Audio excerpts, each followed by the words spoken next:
तो डिस्कस करना शुरू करते हैं रिफ्रैक्शन ऑफ लाइट के बारे में। और रिफ्रैक्शन ऑफ लाइट ये फिनोमिना क्या चीज है, तो कुछ नॉर्मल एक्सपेरिमेंट्स करने के साथ इसे समझते हैं। तो जैसे हमारे पास एक ग्लास है, एक कप है, और हम इसमें एक सिक्का रखते हैं, और ये सिक्का हमें कप को थोड़ा आगे करते हैं कि सिक्का हमें दिख नहीं रहा है, हमारे आउट ऑफ साइट है। और जैसे ही अब इस कप में हम पानी डालना शुरू करते हैं तो हम ऑब्जर्व करते हैं कि जो सिक्का हमें दिख नहीं रहा था वो सिक्का हमें दिखने लग रहा है। तो ऐसा ये एक बड़ी अजीब सी चीज हो रही है, जो सिक्का अभी दिख नहीं रहा था, पानी डालते ही सिक्का हमें दिखने लग रहा है। और जैसे जैसे हम पानी भरते जा रहे हैं सिक्का और ज्यादा हमें दिखते रह रहा है कि अब तो पानी पूरा भर दिया तो पूरा का पूरा सिक्का हमें दिख रहा है, पूरा सिक्का दिख रहा है जबकि दिख नहीं रहा था अभी तक। तो इस तरीके के हम कई सारे एक्सपेरिमेंट्स कर सकते हैं कि जहां से हम ये देखते हैं कि लाइट जब ऐसे मीडियम से गुजरती है तो बड़ा अजीब सा बिहेव करती है। इस चीज को कहते हैं रिफ्रैक्शन। यहां पे वेजिटेबल ऑयल और ये जो ग्लास है इसका रिफ्रैक्टिव इंडेक्स सेम है। तो जब ऑयल से भर जाता है ये पूरा कंटेनर तो ये अंदर वाला जार दिखाई नहीं दे रहा है। ठीक है, तो ये रिफ्रैक्शन हमने इस सेंस में कुछ एग्जांपल्स देखे। अब जरा हम देखते हैं refraction of light in a pool. तो ये पूल है और कर्व्ड सरफेस है, तो आप देखेंगे कि कितना चेंज नजर आ रहा है कि आदमी का सर कहीं और है लेकिन बॉडी कहीं और दिखाई दे रही है। जब हम बिल्कुल सामने आ जाएंगे तो फिर अब मैच कर रहा है कि सर और बॉडी अब मैच कर रहा है।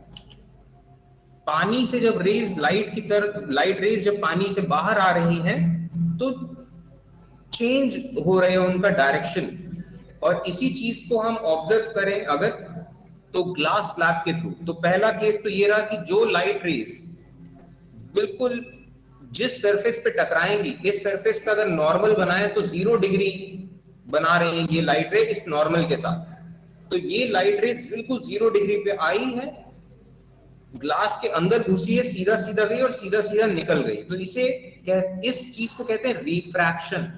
जब लाइट रे किसी मीडियम से गुजरती हुई जाए और कहीं से बाहर निकल जाए।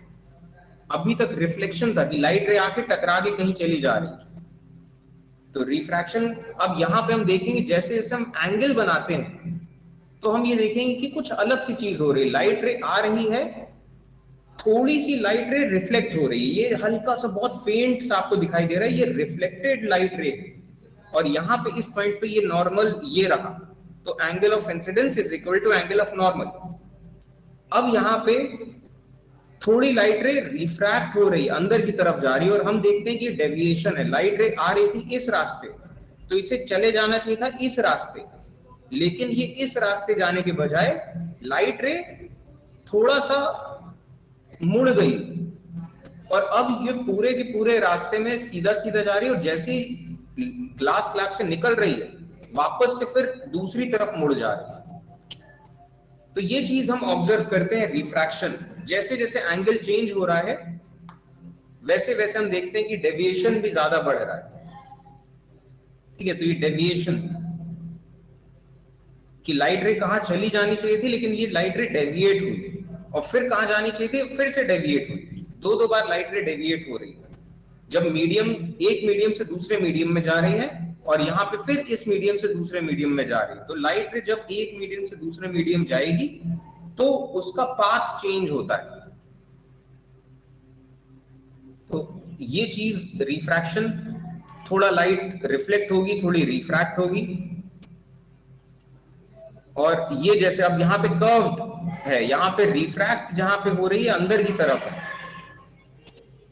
तो ये कॉनकेव सरफेस पे रिफ्रैक्ट हो रही है, और ये किस तरीके से डेविएट हो रही है ये देखिए। ये वैसे ही जो स्विमिंग पूल का हमने अभी वीडियो देखा था वो भी मोर और लेस ऐसे ही था। लाइट रे आ रही है कहीं से और फिर टेढ़ी हो रही है लाइट रे, तो हमें जो सीधी लाइट रे आ रही है उसका सर हमें अलग एंगल में दिख रहा है, उसकी बॉडी अलग एंगल में दिख रही है। तो ये प्रिंसिपल है रिफ्रैक्शन का। और हम देख भी पाएंगे कि लाइट कहां से डेविएट हो रही है, सब कहीं फोकस पे जाके मिलती जरूर है।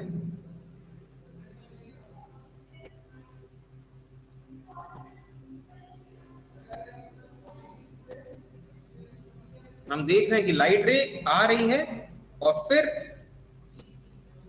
एक पॉइंट पे आके जैसे मिल रही हैं, उस तरफ जाने की कोशिश कर रही हैं। ठीक है, तो इस तरीके से ये चीज हम ग्लास स्लैब के जरिए हम देख सकते हैं। और फिर एक ऐसा टाइम आता है जब एंगल बहुत बदल जाता है या एंगल बहुत ज्यादा हो जाता है।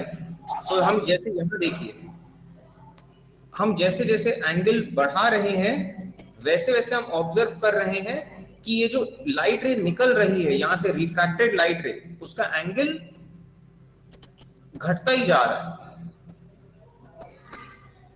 और एक ऐसा टाइम आएगा कि इससे ज्यादा हम एंगल बढ़ाएंगे तो ये यहां पे अभी देखिए बिल्कुल हल्की हल्की निकल रही है, रिफ्रैक्शन कम होते जा रहा है और रिफ्लेक्शन ज्यादा होते जा रहा है। और एक पॉइंट पे आके तो ऐसा हो जाएगा कि ज्यादातर रिफ्रैक्ट होने वाली लाइट रे रिफ्रैक्ट नहीं होगी, वो अंदर ही अंदर रिफ्लेक्ट ज्यादा होगी। तो इस फिनोमिना को कहा जाता है टोटल इंटरनल रिफ्लेक्शन।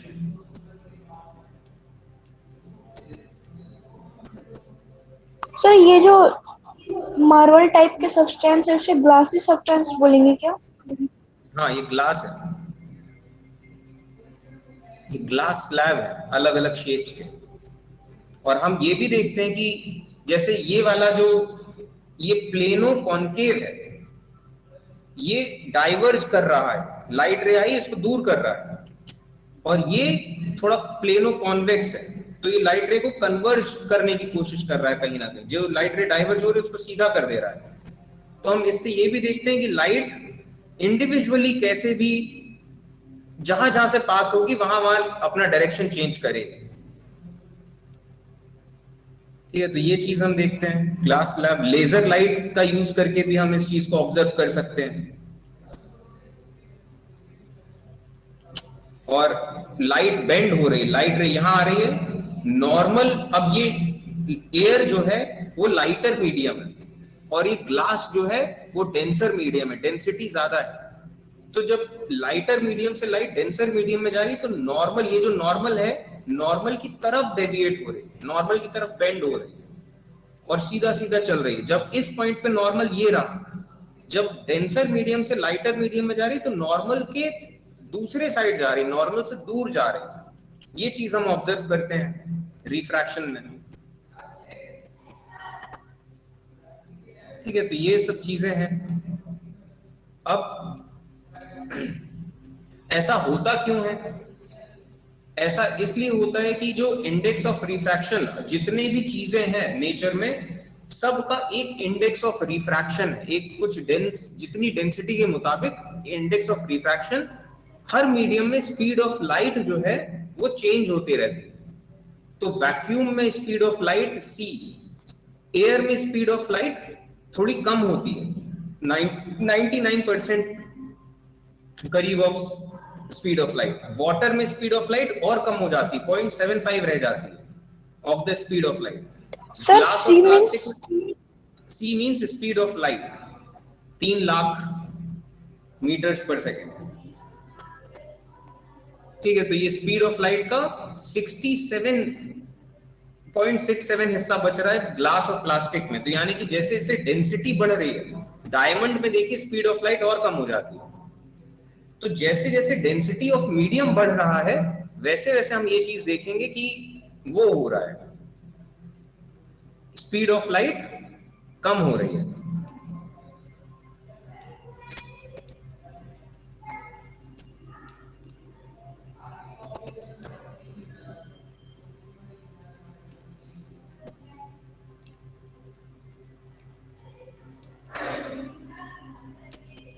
ठीक है, तो ये चीज रही।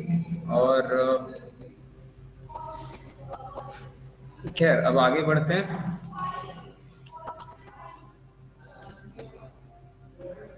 तो लाइट रे जब लाइटर मीडियम से आ रही है तो travels at the speed of light, glass में अंदर आते ही travels at 2/3 the speed of light.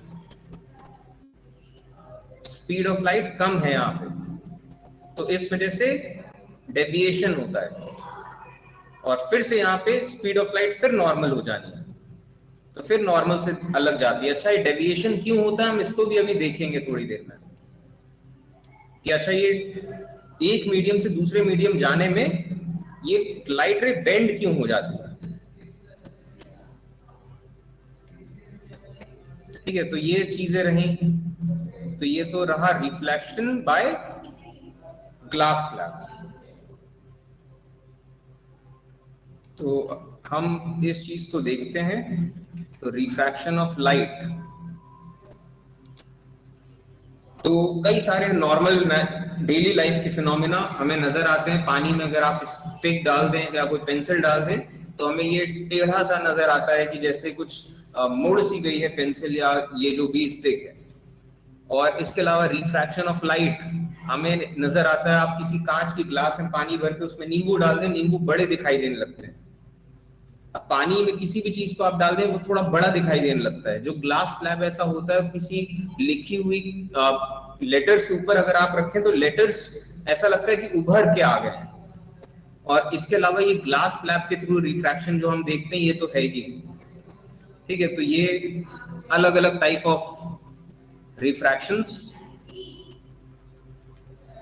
अच्छा, अब आता है कि कॉज ऑफ रिफ्रैक्शन क्यों ऐसा लाइट रे अपना पाथ क्यों बदलती है जब एक मीडियम से दूसरे मीडियम में जाती है।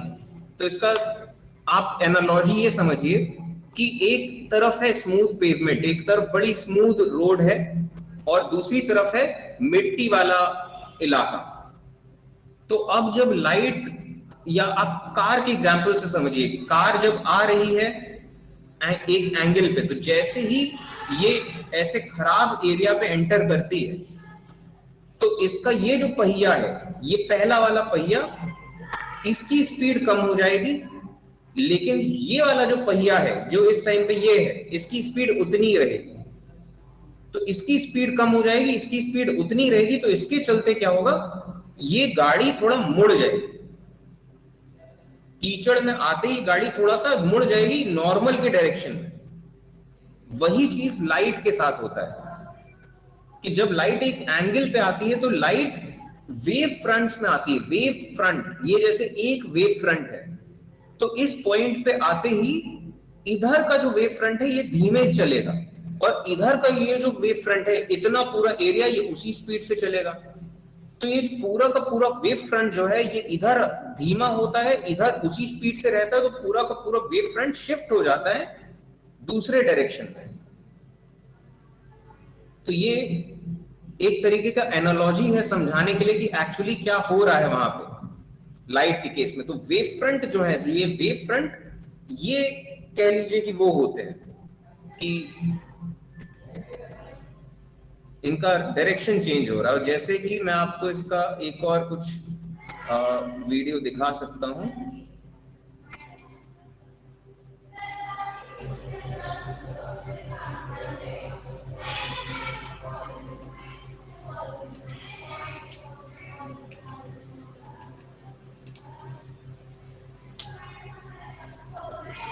तो ये जैसे लाइट जो आती है, लाइट इस तरीके की वेव फ्रंट्स में आती है, ऐसे वेव फ्रंट्स।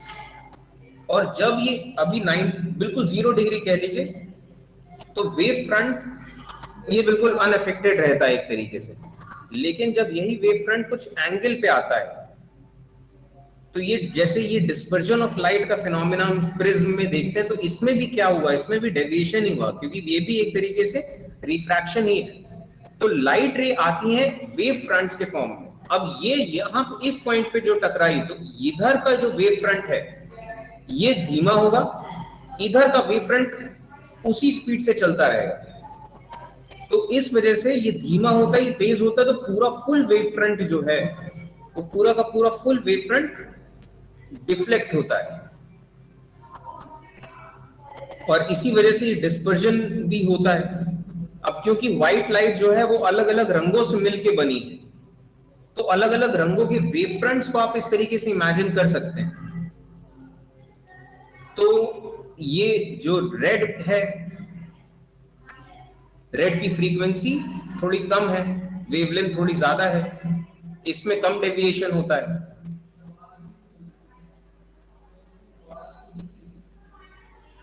वॉयलेट कलर, इनकी फ्रीक्वेंसी ज्यादा है, वेवलेंथ कम है, तो इनमें ज्यादा डेविएशन होता है। ठीक है, तो ये चीज हम देखते हैं। तो ये एनालॉजी आपको समझ में आती है यहां पे। सर वो कॉइन वाला कैसे हुआ था?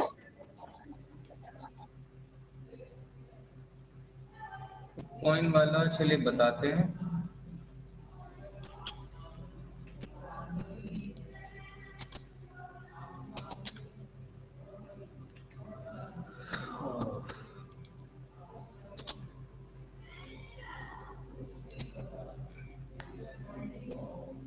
कॉइन के सेंस में ये समझ लीजिए कि जैसे ये आपका बीकर था और ये आप देख रहे थे, कॉइन यहां रखा है, ठीक है, कि आपके विजन से थोड़ा सा दूर। अब पानी जो भरा है, कॉइन ये है, तो लाइट रे जो आएगी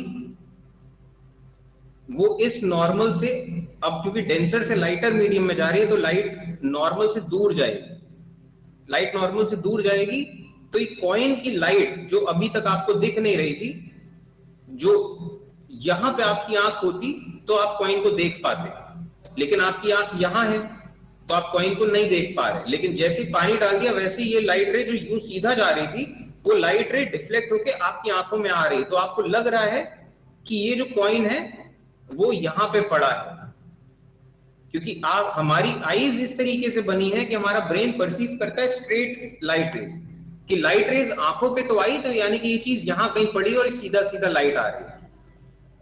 ठीक है, क्लियर है अब? Yes sir. और इसी वजह से चीजें फिर हमें अलग अलग पाथ में नजर आती हैं।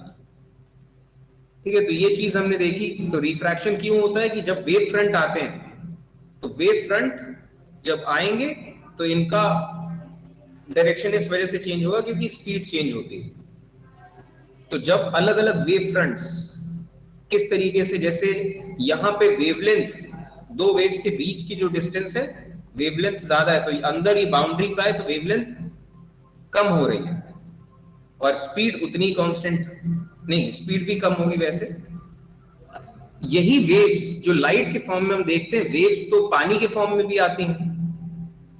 वेव्स का फिनोमेना वही है, नेचर जिस तरीके से काम करता है। तो पानी में भी अगर हम समंदर में देखें तो वेव्स के सेंस में होता है कि जो शोर होता है, जो समंदर का किनारा, यहां पे क्या होता है कि गहराई कम होती है।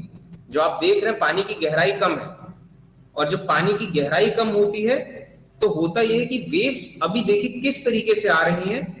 जब ये वेव, अभी ये वेव जैसी समंदर के पास आती है तो इसका ये वेव फ्रंट जो कि कम गहराई में, इसमें कम स्पीड हो जाती है, और इधर ज्यादा गहराई में स्पीड उतनी ही रहती है। तो वेव फ्रंट जो है वो जब समंदर की शोर के नजदीक आता है, तो ये देखिए ये वेव फ्रंट, जैसे कि ये वेव फ्रंट समंदर के और पास आता है तो इधर वाली की स्पीड कम है, तो ये यहीं का, ये यहां से यहां ही बढ़ता है सिर्फ, लेकिन इधर वाली वेव यहां से यहां बढ़ चुकी होती है, तो ये वेव टेढ़ी होके ऐसे हो जाती है। और नजदीक आती है जब समंदर के, तो ये यहां से यहीं, ये सिर्फ इतना ही बढ़ा है, लेकिन यहां से ये आगे बढ़ गई, तो अगला वेव फ्रंट ऐसे बनता है।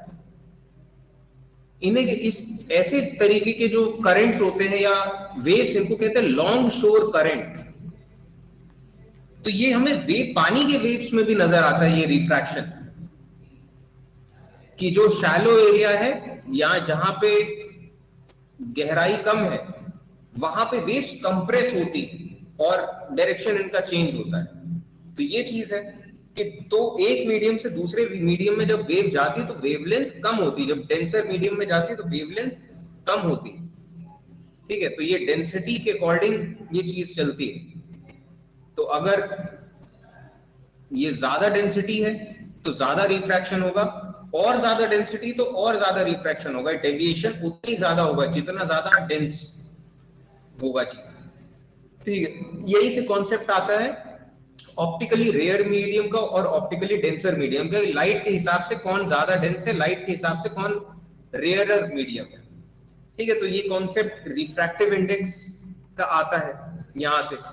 तो अलग अलग मीडियम में, जैसे वैक्यूम में स्पीड ऑफ लाइट इतनी रही, पानी में स्पीड ऑफ लाइट कम हो जाएगी, ग्लास में और कम हो जाएगी, डायमंड में और कम हो जाएगी, और इनका जो वेवलेंथ है ये घटता जाएगा अलग अलग मीडियम्स के मुकाबले या उनके मीडियम्स के मुताबिक।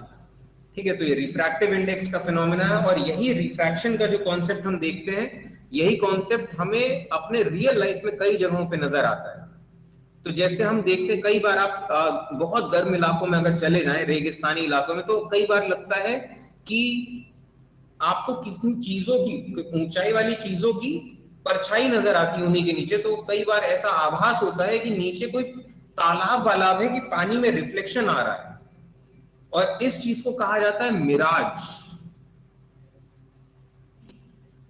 आपको ये इल्यूजन ऑफ वाटर। और ऐसा क्यों होता है, क्योंकि जो ऑब्जेक्ट्स की हाइट से जो भी लाइट रे निकलती हैं, अब क्योंकि ये जमीन के पास वाली जो हवा है ये ज्यादा गर्म है, तो ज्यादा गर्म है तो ये लेस डेंस होगा, लेस डेंस, बहुत कम डेंसिटी होगी इसकी। तो होता क्या है, जो लाइट रे जा रही है इस हाइट से नीचे की तरफ, अब क्योंकि डेंसर मीडियम से लाइटर मीडियम में जा रही है, तो नॉर्मल से दूर जाते जाएगी, और डिफ्लेक्ट होते होते ये इतना डिफ्लेक्ट हो जाती है कि हमारी आंख में जब पड़ती है ये लाइट, तो हमारी आंख में जो फोटॉन्स पड़ रहे हैं ये इसका इंफॉर्मेशन कैरी करते हैं कि इसकी पत्तियों का। लेकिन हमारा ब्रेन इस तरीके से बना है कि हम स्ट्रेट लाइन को इमेजिन करते हैं कि लाइट आ रही है, स्ट्रेट लाइन से आ रही है, तो हमें हमारा दिमाग ये एहसास कराता है कि इसकी परछाई बन रही है, कि ये शैडो बन रही है इसकी। और शैडो भी नहीं कहेंगे हम, इसे इमेज कहेंगे, इमेज ऑफ रिफ्लेक्शन, ये रिफ्लेक्ट हो रहा है।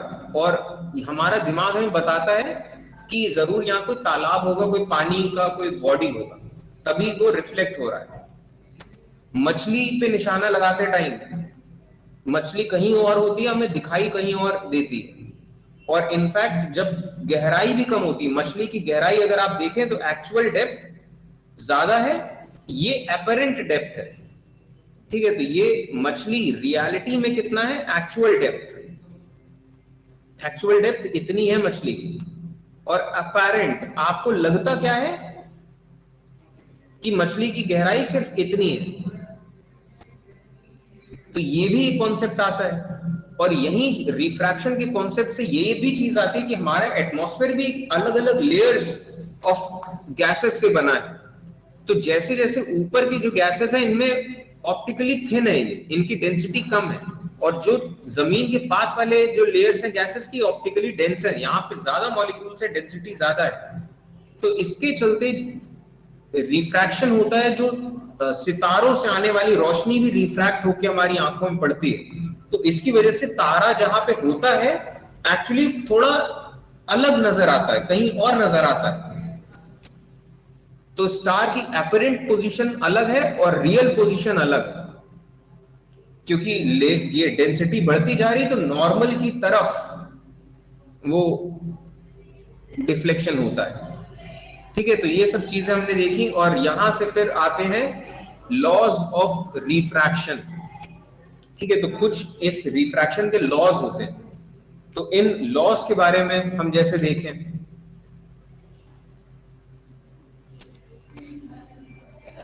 तो पहला जैसे कि रिफ्रैक्शन का एक लॉ तो ये है कि ये इंसिडेंट रे, रिफ्रैक्टेड रे, और जो इमर्जेंट रे, ये जो इमर्ज होके आई, ये तीनों के तीनों will lie on the same plane.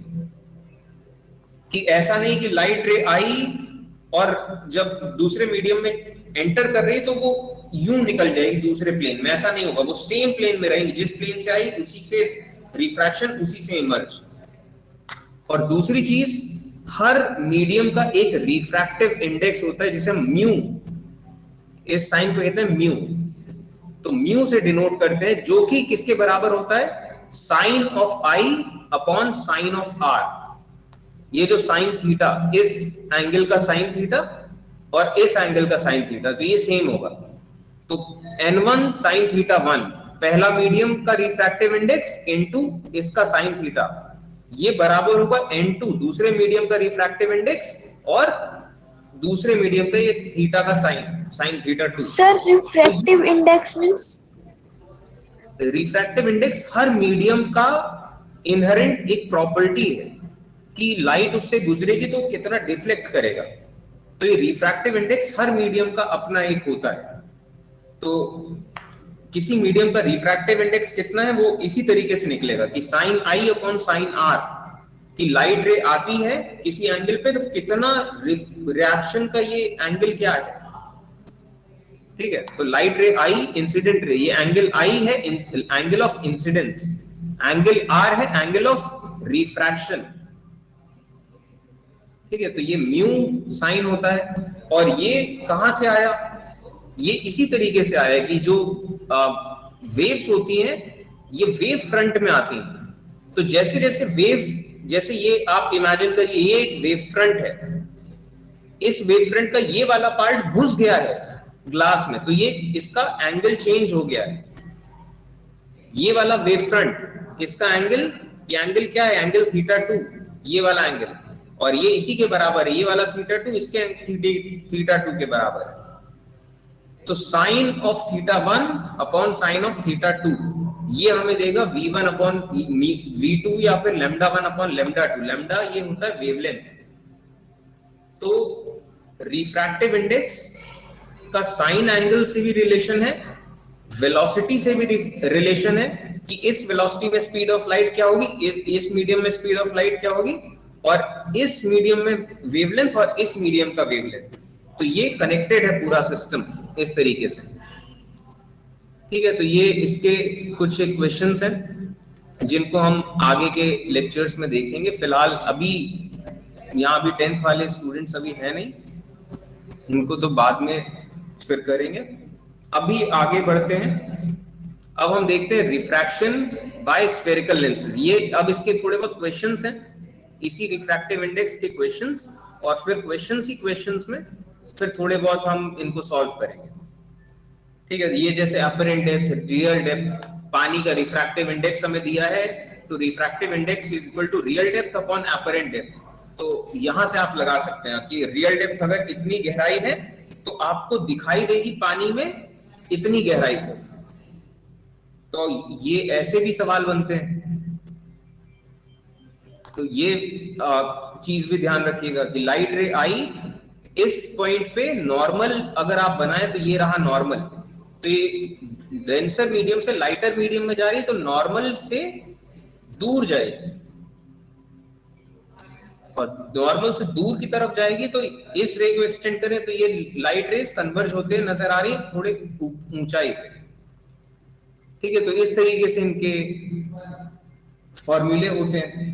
तो जैसे कि ये, जैसे एक एग्जांपल देखते हैं, सॉल्व एग्जांपल। तो एक लाइट रे ट्रेवल कर रही है एयर में, is incident on a flat surface of a plastic block. एक प्लास्टिक का ब्लॉक है और इस प्लास्टिक के ब्लॉक के बारे में हमें बताया गया कि लाइट रे इंसिडेंट हो रही है at the angle of 45 degree. ये एंगल 45 डिग्री है, ठीक है, कि ये एंगल, ये प्लास्टिक का केस, एयर, लाइट रे आई ये 45 डिग्री, नॉर्मल से 45 डिग्री, और रिफ्रैक्टेड रे जो है ये ट्रेवल करती है at the angle of 33 degree, यानी कि थीटा 2 है 33।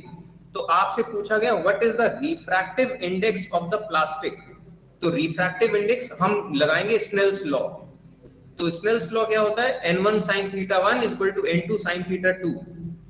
तो n1 sin theta 1 is equal to n2 sin theta 2।